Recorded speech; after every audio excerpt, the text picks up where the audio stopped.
In this lesson, we'll talk about handling exceptions within our applications. Now, what is an exception?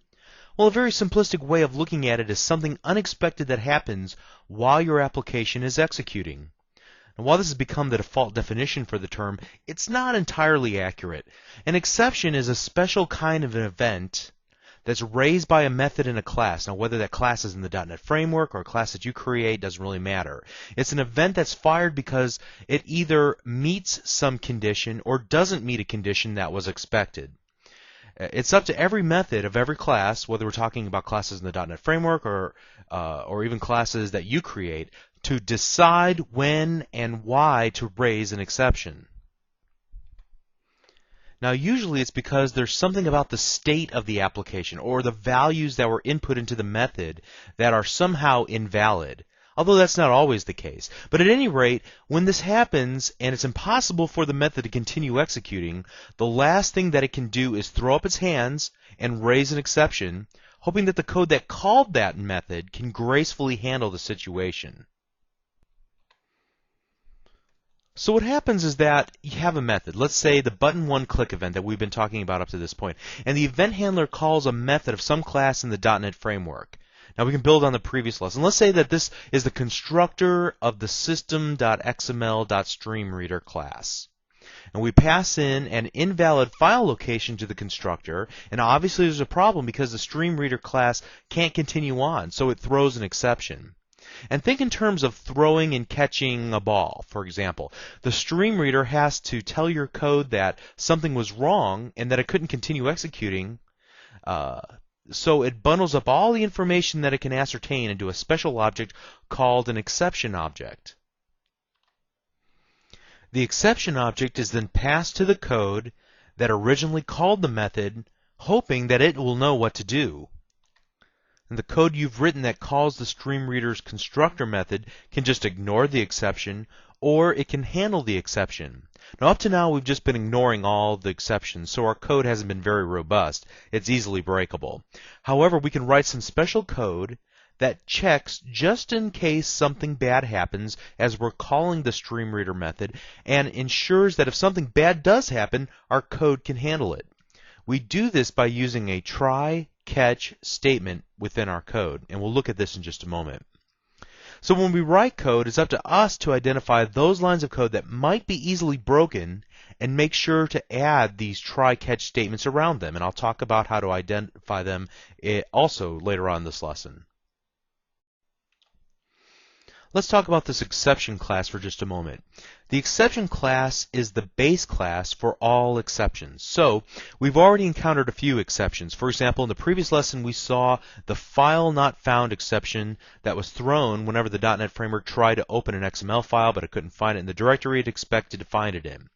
The file not found exception derives from the system.exception base class.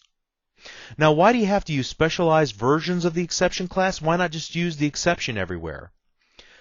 It's really so that your code can determine the exact nature of the problem and respond to it accordingly. For example, if the exception is of type file not found exception, then there's an easy remedy for this problem. You tell the user, and then you allow them to find the file on their hard drive using some type of dialog.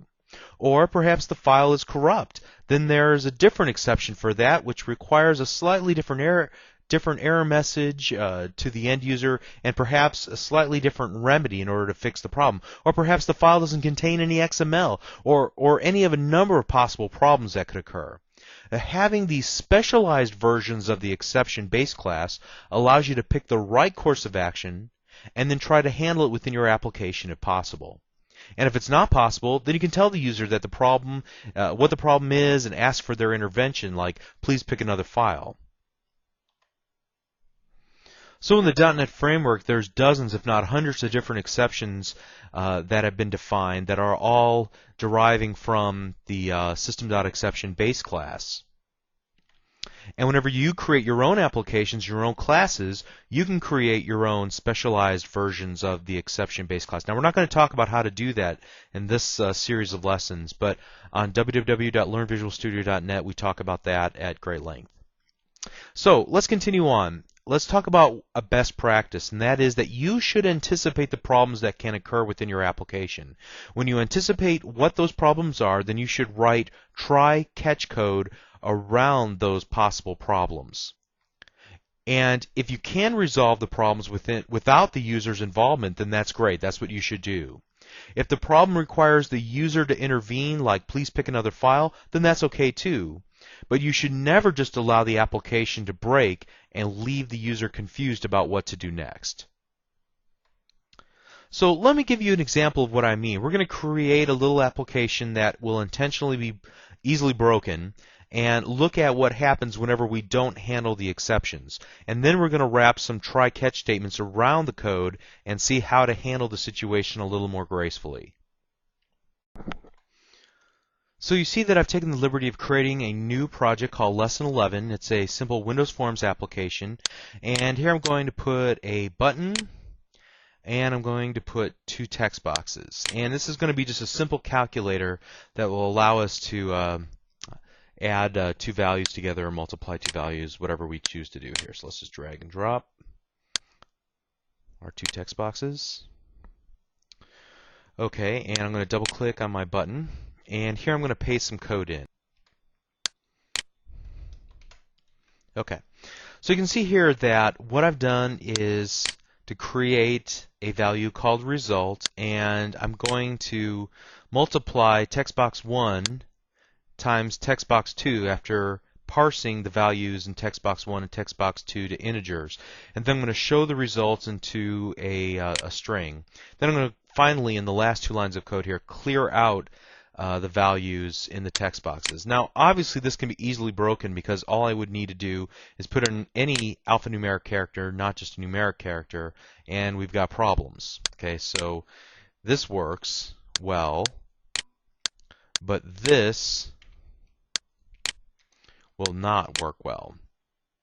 And you can see once we're in debug mode of our within our Visual C# 2005 Express Edition IDE, then I'm going to get a real pretty message here that a format exception was unhandled. Now, what will happen here is that our end user will not see the same pretty message. So let's go ahead and stop the application right now, and let's find it on our hard drive by navigating to our Visual Studio 2005, our projects, Lesson 11, and then going into the bin directory, debug, and we're going to double click our lesson11.exe, and let's see what happens here. I'm going to put an A and then the number 7, and you can see that I get this very, very ugly .NET generated exception message.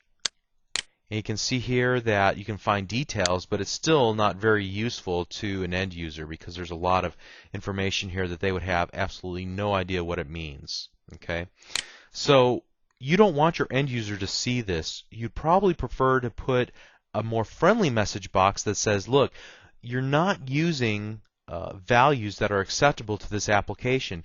Try using numeric values only, or something to that extent.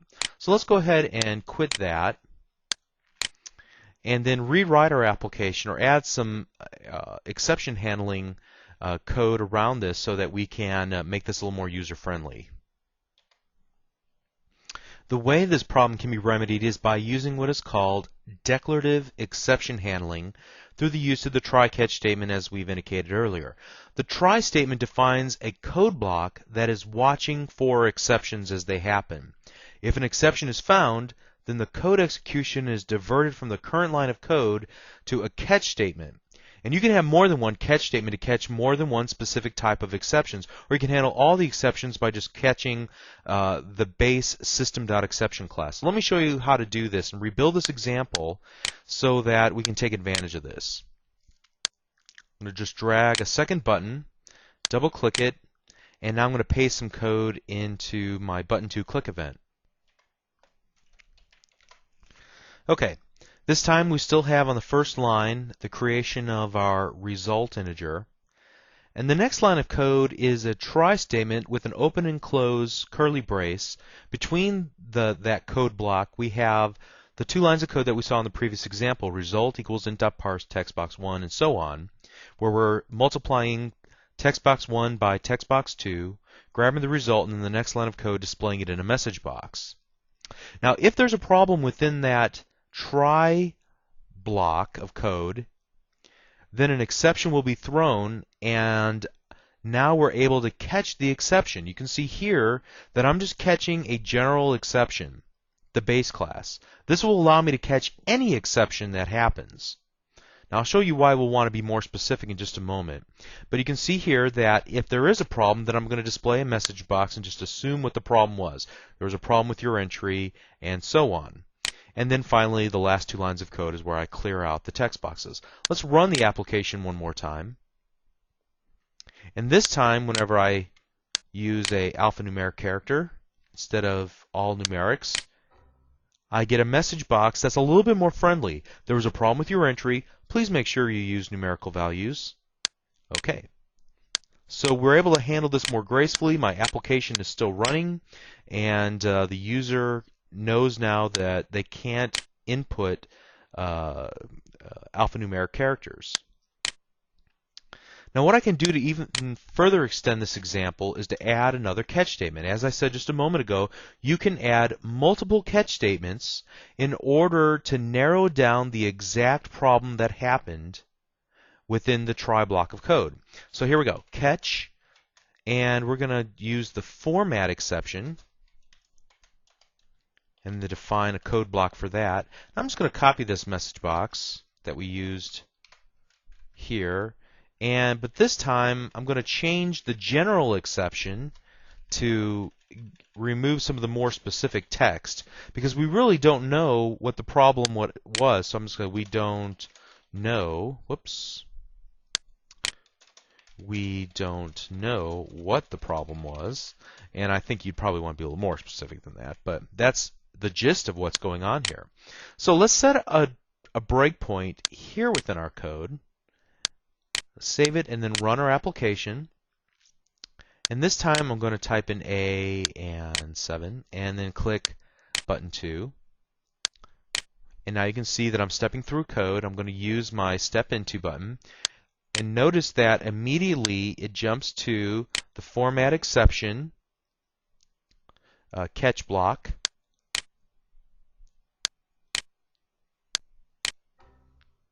Where our error message is displayed. And then it just hops over the next catch block because we have found the most specific version of the exception as opposed to the most generic. And then we can just continue on. I'm going to hit F5 on the keyboard to continue on. Okay. So that really brings up a best practice that I want to try the most specific exceptions first and then the most general last. So you can see here that I'm catching format exception, and if there were other expected problems with these lines of code, I could add additional catch statements. Finally, I'm using the catch statement that catches the general exception, exception EX, for the most generic exceptions that can possibly happen. So the question comes up, first of all, how do you know what exceptions can possibly happen within your application? And that comes down to good testing. Whenever you're developing an application, you want to test and test and test the application. Be devious and think of all of the ways to break the application. Putting in too much information in a text box, putting too little or no information in a text box, using characters like alphanumerics and underscores and the @ symbol and all the different types of things to try and break your application. And there's dozens and dozens of ways that we can break even the most simple application like this. So it's up to you to become creative, and if you're not working within a team of developers, it's helpful sometimes to have a friend or two use your application for a while and see if they can break it. This is sometimes known as beta testing your application, by rolling it out to a select few individuals who would be willing to use your application for some time before you offer the application to everybody that you know, or everybody that's interested in using the application. And many of these types of things will come out during that type of testing.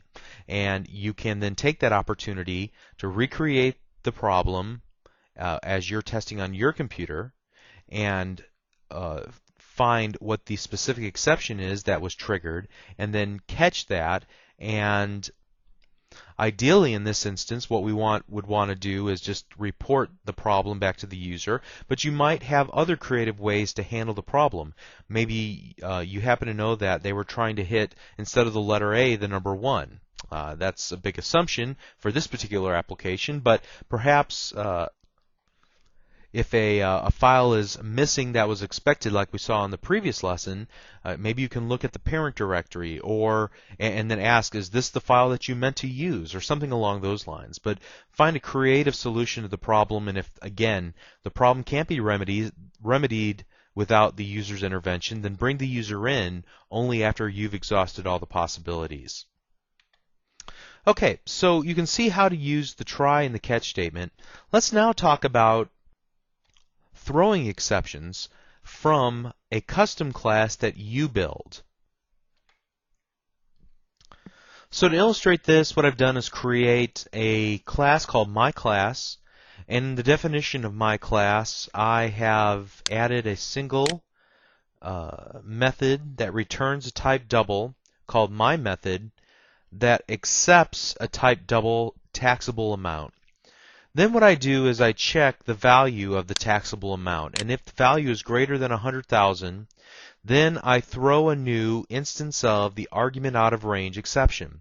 Now, how did I find this? Well, quite honestly, I just went through the IntelliSense and found an exception that already existed that kind of had covered what I wanted to say within my exception.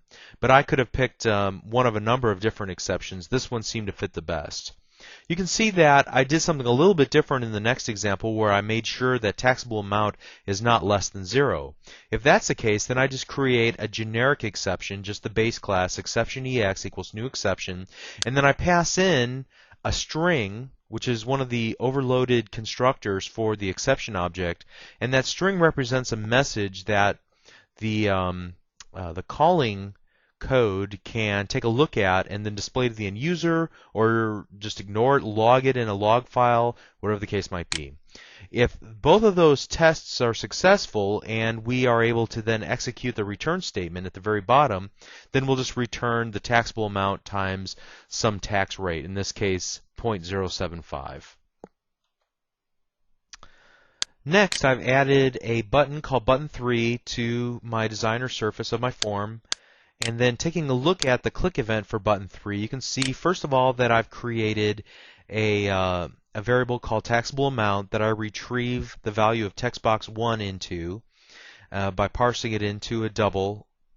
And then I create an instance of the myClass that I created, and then I create a variable called result that I'm going to retrieve the result of my method into.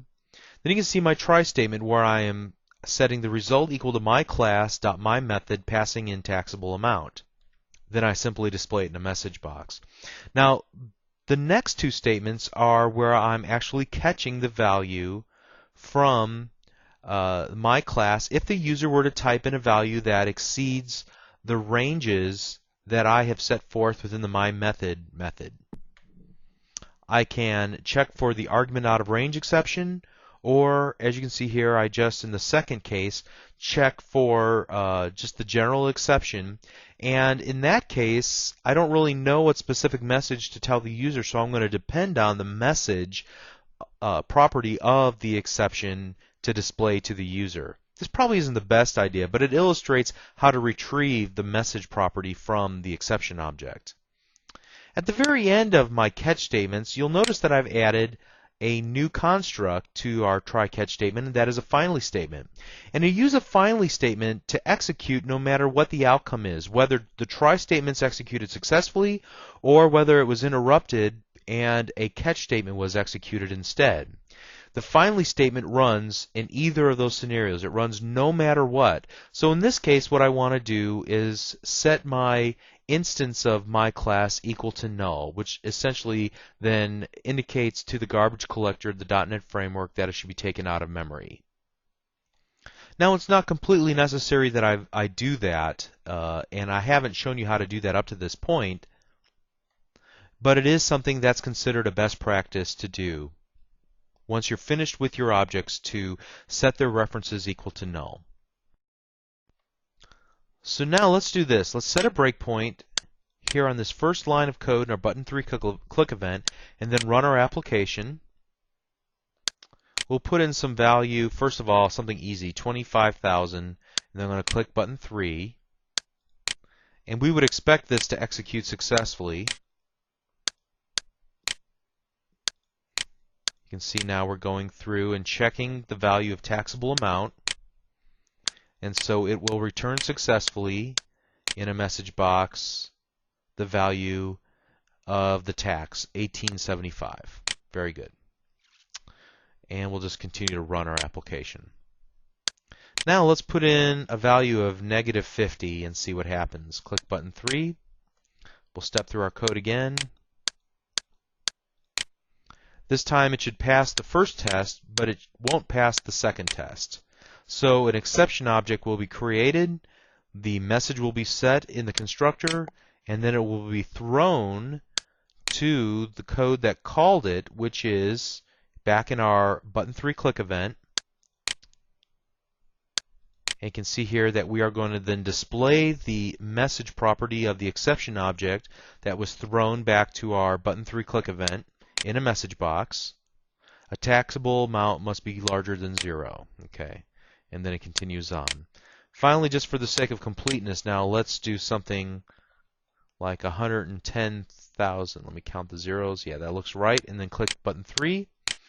And now we will run this again. And this time, the first check to make sure that taxable amount is not greater than 100,000 will fire.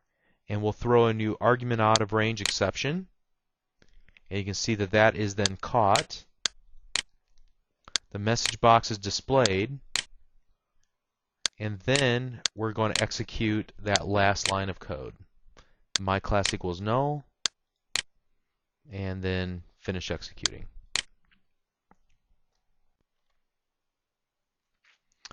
Now that I've taught you all the neat features of the try-catch statement, you might be tempted to put them everywhere in code, but I would discourage you from doing that. The reason why you don't want to put the try-catch statement around every line of code that you write is because it is expensive in terms of processing power.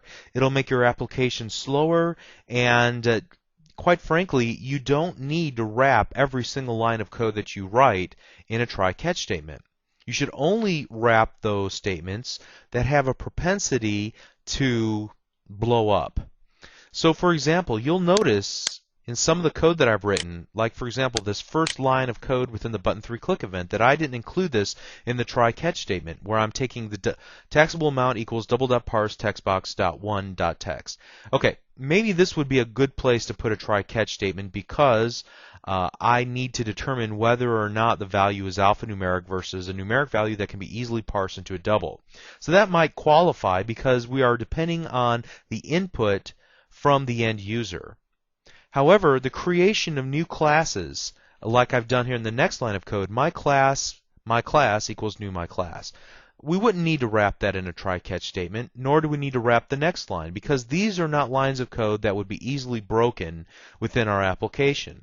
Now, whenever we're calling the myMethod method of the myClass and sending in the taxable amount, we happen to know that there is some error checking that goes on, so that might be a good place. But we really don't need to put the message box within a try-catch statement because that is something that can usually be executed without any problems occurring. So there's some discretion that needs to be used whenever choosing the lines of code that need to be wrapped within a try-catch statement. And select those things that either accept input from the end user, rely on some external resource, or where there's some value checking that needs to happen. There's some sanity checking within the object itself that we are calling a method of, so that we can then process what happens if that call doesn't work correctly. So if it's something that we can handle ourselves, we don't need to wrap a try-catch around it. But if we're relying on some external resource or the method of some class that we don't control or that we don't know how it works, then we may want to wrap that within a try-catch statement. So just whenever you're writing your code, be very conscientious about what is this line of code doing and how could it be broken. And if you think that it can't be broken, if it's performing a simple calculation and you've already checked the values before you perform the calculation, then there may not be a reason to wrap a try-catch statement around it. However, if this has a propensity to break when you're working with files or user input, maybe you should think about wrapping it in a try-catch statement.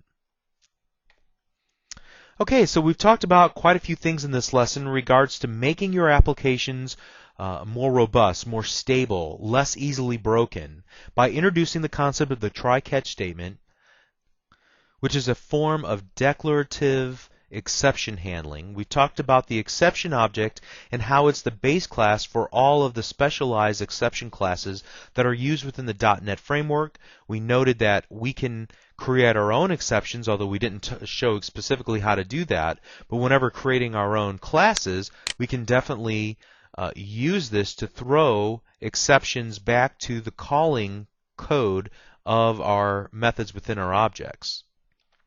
And we also talked about what happens when you don't try to handle the exceptions within an application, what ugly messages your end users will see, and why this is a bad idea. So if you enjoyed this video, please visit www.learnvisualstudio.net to download and watch over 400 videos just like this one, aimed at all skill levels on many different topics related to C#, Visual Basic.net, ASP.NET, and more. Thank you.